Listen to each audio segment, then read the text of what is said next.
Hello students, तो हम शुरू कर रहे हैं फार्माकोग्नोसी का चैप्टर 2 जिसमें है क्लासिफिकेशन ऑफ ड्रग्स। जैसा कि हम जानते हैं कि जो भी ड्रग्स है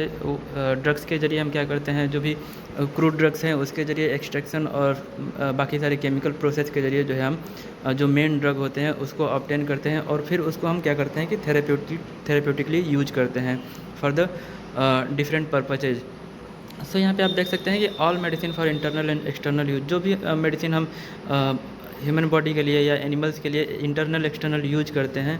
जो भी मेडिसिन, तो उसका पर्पज़ होता है किसी भी डायग्नोसिस के लिए या ट्रीटमेंट के लिए या फिर कोई डिजीज़ को प्रिवेंट करने के लिए हम मेनली यूज करते हैं। जितने भी क्रूड ड्रग्स हैं उनको जो है उनके बेसिक नेचर, केमिकल स्ट्रक्चर या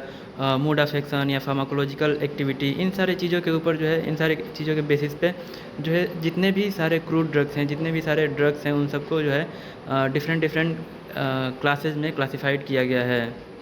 जितने भी सारे क्रूड ड्रग्स हैं जिसको हम यूज करते हैं, अगर हम उसको क्लासिफाई नहीं करेंगे तो उसको आइडेंटिफाई करना और फिर केमिकल प्रोसेस करना, ये जो है बहुत ही हमारे लिए मुश्किल हो जाता है। तो हम क्या करते हैं, इसलिए हमने क्या किया है कि जो भी ड्रग हम नेचर से ऑब्टेन कर रहे थे या भी जो भी क्रूड ड्रग्स हैं, उन सबको हमने क्लासिफाई कर दिया डिफरेंट कैटेगरीज में, जिससे हमको ये पता चल जाता है कि किस तरह के प्लांट में जो है, अगर ये प्लांट जो है इस कैटेगरी से बिलोंग करता है तो उसमें जो है इस तरह के केमिकल्स मौजूद हो सकते हैं, जिसके लिए हमको इस तरह से इसका आइसोलेशन प्रोसेस करना होगा और इस तरह से इस प्रोसेस के ज़रिए हम इसका प्यूरिफिकेशन कर सकते हैं और फिर जो है इसका थेरेप्यूटिक इफेक्ट कहीं ना कहीं जो है इस तरह का हो सकता है।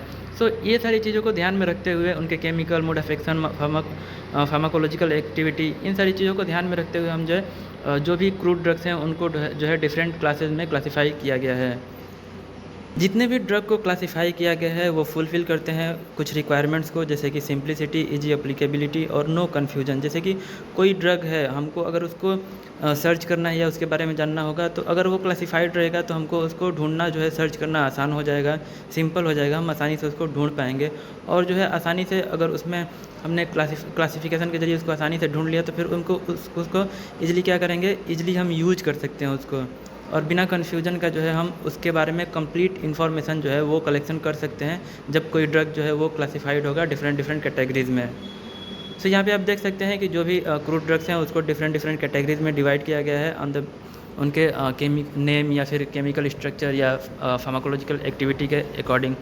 यहाँ पे आप देख सकते हैं कि अल्फ़ाबेटिकल क्लासिफिकेशन है, मॉर्फोलॉजिकल क्लासिफिकेशन है, टेक्सोनॉमिकल क्लासिफिकेशन है, chemical classification, pharmacological classification, then after जो है कीमो टेक्सोनॉमिकल क्लासिफिकेशन है। आइए डिटेल में इसको देखते हैं कि क्या क्या आता है इसके अंदर में। क्लासिफिकेशन ऑफ ड्रग्स में सबसे पहला है अल्फ़ाबेटिकल क्लासिफिकेशन। जो अल्फ़ाबेटिकल क्लासिफिकेशन सिस्टम है, इसमें जो है जितने भी क्रूड ड्रग्स हैं उन सबको जो है अल्फ़ाबेटिकली अरेंज किया गया है। जैसे कि हमारे पास डिफरेंट स्टैंडर्ड बुक है, इंडियन फार्माकोपिया है, ब्रिटिश फार्माकोपिया है, ब्रिटिश हर्बल फार्माकोपिया है, यूरोपियन फार्माकोपिया है। इन फार्माकोपिया के अंदर जितने भी ड्रग्स जो हैं, जितने मोनोग्राफ जो हैं वो इंक्लूडेड की गए हैं, उन सबको जो है अल्फ़ाबेटिकली अरेंज करके रखा गया है, ताकि जब भी हम सर्च करने जाएँ, जब भी किसी ड्रग के बारे में हमको इन्फॉर्मेशन कलेक्ट करना हो, तो हम आसानी से वहाँ से जा करके और अल्फ़ाबेटिकली सर्च करके हम जो है किसी भी ड्रग के बारे में आसानी से उसका इन्फॉर्मेशन कलेक्ट कर सकें। जैसे कि आप देख सकते हैं यहाँ पे एग्जांपल्स में दिया गया है कि acacia, benzoin, cinchona, senna merits, senna. तो ये सारे जो है अल्फ़ाबेटिकली जो है अरेंज किया गया है कि acacia, A for acacia, B for benzoin, C for cinchona, S for senna. ये क्या है कि अल्फ़ाबेटिकली इनको अरेंज किया गया है, जिससे हमको इनको सर्च करना आसान हो जाता है। मेरिट्स की अगर हम बात करें तो ये सिस्टम जो है बहुत ही ईजी है और जल्दी से हम क्या करते हैं कि किसी भी ड्रग के बारे में इंफॉर्मेशन कलेक्ट कर सकते हैं। अगर हमको कोई बुक है उसमें से अल्फ़ाबेटिकली सर्च करना है तो हम क्या करेंगे, जल्दी से उसमें से इंफॉर्मेशन कलेक्ट कर सकते हैं। इसके अलावा जो है कि अगर अल्फ़ाबेटिकली कोई भी ड्रग हमको मिल जाता है तो कोई कन्फ्यूजन नहीं होगा उस ड्रग के बारे में। अगर कुछ ड्रग सिमिलर नेम के भी हैं तो उससे। मॉर्फोलॉजिकल क्लासिफिकेशन की अगर हम बात करें तो इसके अंदर में जितने भी क्रूड ड्रग्स हैं उनको जो है प्लांट पार्ट के अकॉर्डिंग जो है वो अरेंज किया गया है कि अगर कोई किसी प्लांट का अगर हम लीफ यूज़ कर रहे हैं या बार्क है, फ्लावर है, फ्रूट है, सीड है, रूट है, राइजोम है, तो अगर हम इस तरह के जो भी प्लांट पार्ट यूज कर रहे हैं तो जो भी क्रूड ड्रग है उनको प्लांट पार्ट के अकॉर्डिंग जो है क्लासिफाई किया गया है, अरेंज किया गया है। तरह के ड्रग्स होते हैं, जैसे कि ऑर्गेनाइज्ड ड्रग होते हैं और अनऑर्गेनाइज्ड ड्रग होते हैं। ऑर्गेनाइज्ड ड्रग क्या होते हैं? जो भी ड्रग हम डायरेक्टली नेचर से ऑब्टेन करते हैं उसको हम ऑर्गेनाइज्ड ड्रग बोलते हैं। और अनऑर्गेनाइज्ड ड्रग क्या होता है? अनऑर्गेनाइज्ड ड्रग जैसे कि हम डायरेक्टली नेचर से ऑब्टेन किए क्रूड ड्रग को और उसको प्रोसेस के जरिए जो है फिर हम डिफरेंट प्रोसेस के जरिए उसका एक्सट्रैक्शन करके, ड्राइंग करके और जो है दूसरे प्रोसेस के जरिए हम उसका जो केमिकल कंस्टिट्यूएंट्स है उसका एक्सट्रैक्शन कर रहे हैं, तो इसको उस ड्रग को बोलते हैं अनऑर्गेनाइज्ड ड्रग। नेक्स्ट है टेक्सोनॉमिकल या फिर बायोलॉजिकल क्लासिफिकेशन। सो इसमें क्या है कि जितने भी क्रूड ड्रग्स हैं उनको जो है बायोलॉजिकल क्लासिफिकेशन के अकॉर्डिंग जो है वो इसको सीरीज वाइज जो है वो रखा गया है, जिसमें जो भी प्लांट्स हैं उनको उनके किंगडम,